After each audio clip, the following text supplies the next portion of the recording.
Olá, alunos! Aqui é o professor Ricardo Balbio e hoje nós vamos conversar sobre o PET volume 4 do segundo ano do ensino médio. Falaremos das semanas 1 e 2. Então aqui a gente ainda vai conversar sobre termodinâmica e vamos focar agora em máquinas térmicas. Bom, aqui conta um pouco da história, né, das máquinas térmicas e tem uma imagem que é bem interessante aqui para a gente analisar. Então, uma máquina térmica ela tem sempre que possuir, né, esses três elementos: uma fonte quente, de onde ela recebe o calor, uma parte dessa energia vai se transformar em trabalho realizado e a outra parte vai ser descartada no que a gente chama de fonte fria. Às vezes, quando a gente olha uma imagem muito genérica, fica um pouco difícil da gente compreender, mas se a gente pegar algum equipamento do nosso dia a dia, isso fica mais simples. Então, por exemplo, dos nossos carros movidos a algum tipo de combustível, como gasolina e álcool, ou diesel, né? Bom, tem a fonte quente, que quando faz a queima desse combustível, dessa fonte quente, uma parte é utilizada para o carro se movimentar e outra parte é descartada, né? O cano de descarga do carro ali está descartando aquela energia que não foi usada, aquele calor que não foi usado, né, na fonte fria, que é o meio externo. Então, é bem simples, né? É, Quando a gente tem qualquer máquina térmica, como por exemplo um motor de carro, ela vai ter esses elementos, só que nem toda máquina térmica funciona com a mesma capacidade. Algumas aproveitam uma maior parte do calor para realizar trabalho, outras menos. E isso é possível da gente calcular. Então, o rendimento de uma máquina térmica é o seu trabalho dividido pela quantidade de calor que recebeu da fonte quente. É como se a gente pensasse em dois carros. A gente pode até pensar em dois carros exatamente iguais, assim, em termos de ano, modelo, fábrica. Produzidos dois carros iguaizinhos, né, de qualquer marca que seja. Você coloca o mesmo combustível nos dois, né, gasolina, álcool, assim, do mesmo posto de gasolina, tudo igualzinho. Porém, um desses carros está com um determinado problema, assim, no motor, um problema talvez na vela do motor ou, né, no seu pistão, de tal forma que ele não está funcionando tão bem. E aí você coloca a gasolina nesses dois carros, usa eles. Num carro você percebe que com 1 litro de gasolina você é capaz de rodar, por exemplo, 14 quilômetros, e no outro carro, com 1 litro de gasolina, você roda apenas 8. Então, o rendimento do segundo carro é menor do que o do primeiro, né? É isso aqui, esse capítulo está dizendo, né? Claro que no carro a gente consegue perceber isso pela quantidade de quilômetros por litro, mas em outras máquinas térmicas as relações são diferentes, né? Não está tendo movimento, nada assim que seja mais fácil de mensurar, então a conta se dá pelo próprio calor recebido e pelo trabalho realizado. Aí vem os exercícios, né? O primeiro exercício é uma conta bem direta da, da fórmula, né? Onde você vai querer saber o rendimento dessa máquina. O único cuidado que você tem que tomar: veja que a fonte quente, né, o nosso Q1 aqui da fórmula, esse Q1, foi dado em calorias e o trabalho realizado, nosso T aqui da fórmula, está em joules. Então você tem que ou transformar tudo em joule ou transformar tudo em caloria. Qual que é a relação? O próprio exercício te dá. Uma caloria equivale a 4,2 joules. Deixa os dois na mesma unidade, faz a divisão do trabalho pela fonte quente, você vai achar seu R. E aí, né, você vai achar um número decimal menor do que 1. E aí, duas casas, né, você vai saber quantos por cento que é. Pois bem, as questões 2 e 3, então, vão relacionar a essa figura, né? Então, veja, aqui tem um calor sendo cedido à caldeira. Essa caldeira recebendo calor, a água vai virar vapor, né? Esse vapor de água vai andar pela tubulação. Quando ele passa aqui pelas pás dos geradores, faz com que o gerador gire. O girar do gerador dentro dele, né, vai ter uma bobina com ímã e tudo mais. Isso vai fazer com que ele produza uma corrente elétrica. Essa corrente elétrica vai acender a essa lâmpada.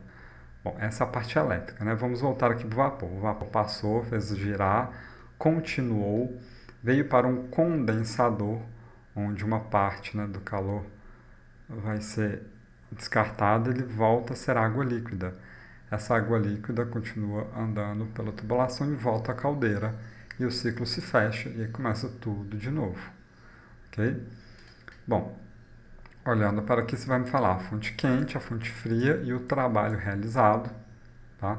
Já até dá uma dica ali quando eu falar do condensador. E ele vai falar as transformações de energia a cada ciclo. Vamos só lembrar, né, que além aqui da energia térmica e da energia elétrica, quando falamos de um vapor de água que está circulando, ele tem uma energia cinética, né, porque ele está em movimento. Então lembre-se disso também. Essa energia térmica vira uma energia cinética do vapor d'água, que é a energia elétrica, né? Então a gente está vendo o ciclo acontecendo. A partir do momento que eu cesso minha fonte de calor, não tem mais esse ciclo, não tem mais essa produção de energia elétrica aqui. Então, no fundo, é o calor virando energia elétrica, mas não é diretamente, né? Tem alguns passos, vocês vão me explicar aqui no 3. E no 4, uma pesquisa de internet, né?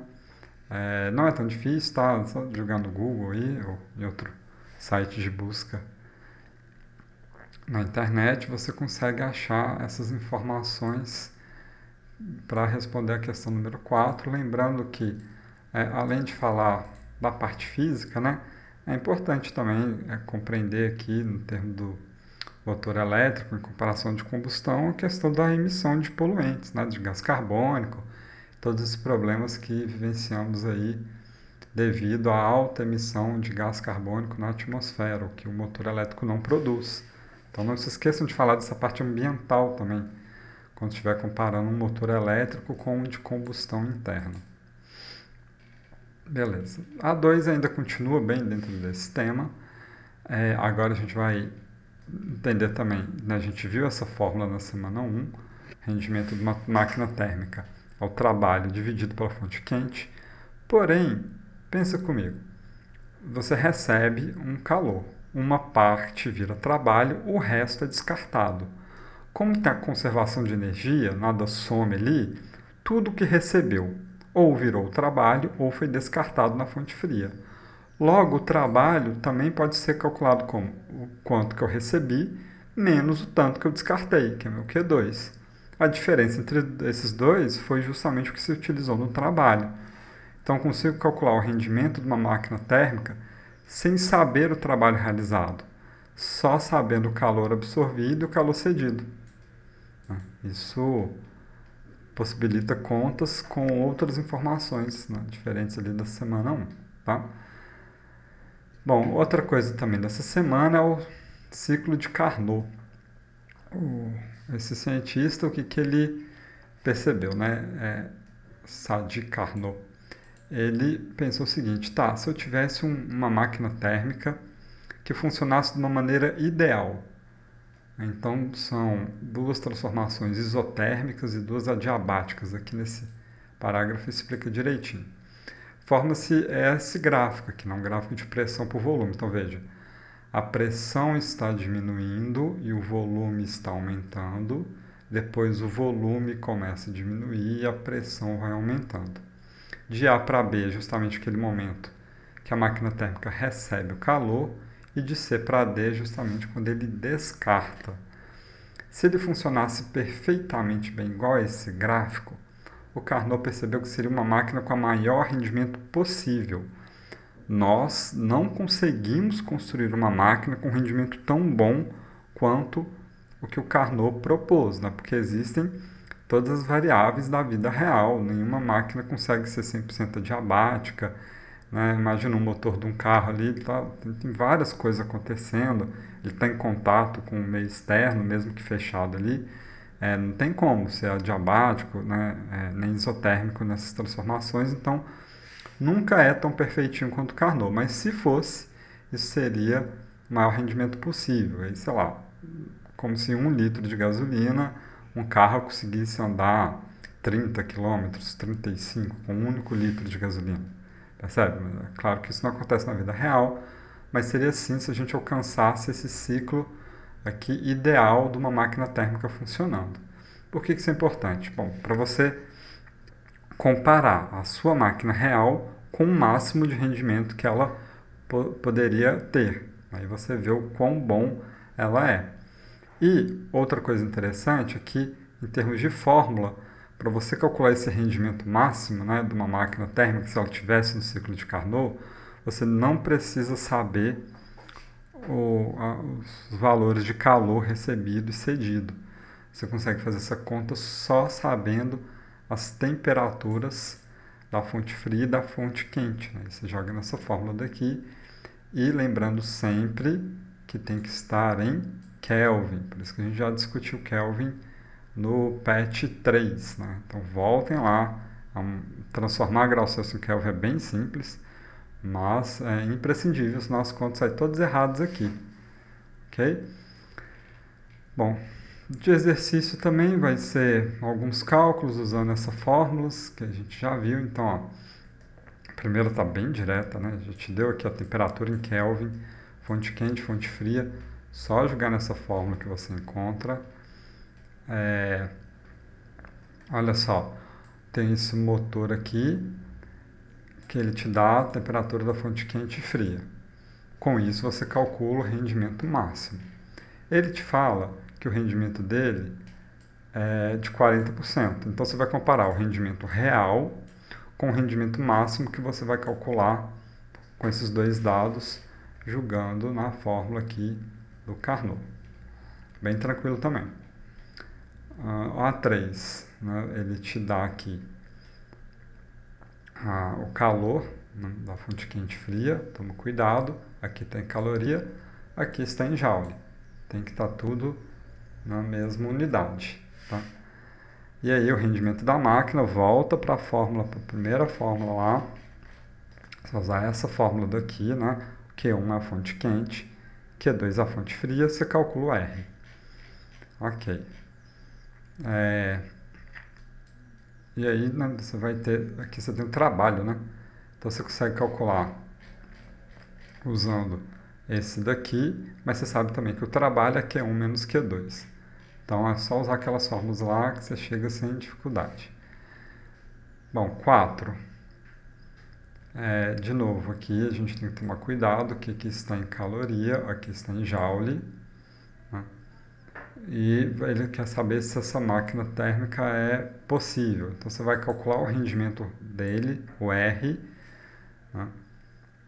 Calculando o R. Você tem o trabalho e a fonte quente, você calcula o R e vai ver se é uma porcentagem que está dentro do parâmetro real, se é uma porcentagem muito exagerada, tipo uma máquina térmica que é praticamente perfeita, que praticamente usa todo o calor da fonte quente, ele transforma em trabalho, que a gente sabe que isso não existe na vida real. Tá? Então, só fazer o cálculo, AR igual a T sobre Q1, sabendo que o seu Q1 está aqui e seu T está aqui, e transforma, né, um dos dois aí, ou caloria em joule ou joule em caloria.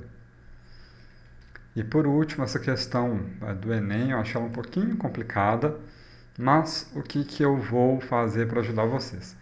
Na descrição desse vídeo aqui, eu vou pôr o link de um outro vídeo do YouTube que mostra o ciclo de Carnot, só que mostra ele, né, em vez de mostrar só aquele gráfico ali que a gente viu, é um vídeo mostrando como se fosse uma máquina em movimento e o ciclo de Carnot acontecendo. Você olhando aquela máquina, fica mais fácil de entender aqui o que poderia ser feito para aumentar a eficiência de uma máquina, certo? Então, dá uma olhadinha. É um vídeo muito curto, tem menos de 1 minuto. É só a máquina térmica funcionando, dentro daquele ciclo ali. Isso vai ajudar vocês a fazer essa questão número 5. Bom, se após tentar fazer essas questões você ainda ficou com alguma dúvida, e você é um aluno da escola que eu dou aula, me procure pelos meios oficiais de comunicação que a escola disponibiliza, que aí eu atendo suas dúvidas em particular. Mas é muito importante vocês tentarem fazer, esforçarem um pouquinho, porque o aprendizado se dá justamente quando a gente, né, tenta mesmo, assim, quebra a cabeça, mesmo que ficou com dúvida e depois vai tirar a dúvida, mas primeiro é importante que vocês tentem, tá? Bom, e é isso, vou continuar gravando depois aqui o vídeo de outras semanas, eu gravo também dos 3 anos do ensino médio, então sempre é bom seguir, né, o canal, que aí quando sair um vídeo novo você já é avisado automaticamente. E é isso, pessoal. Muito obrigado e até a próxima.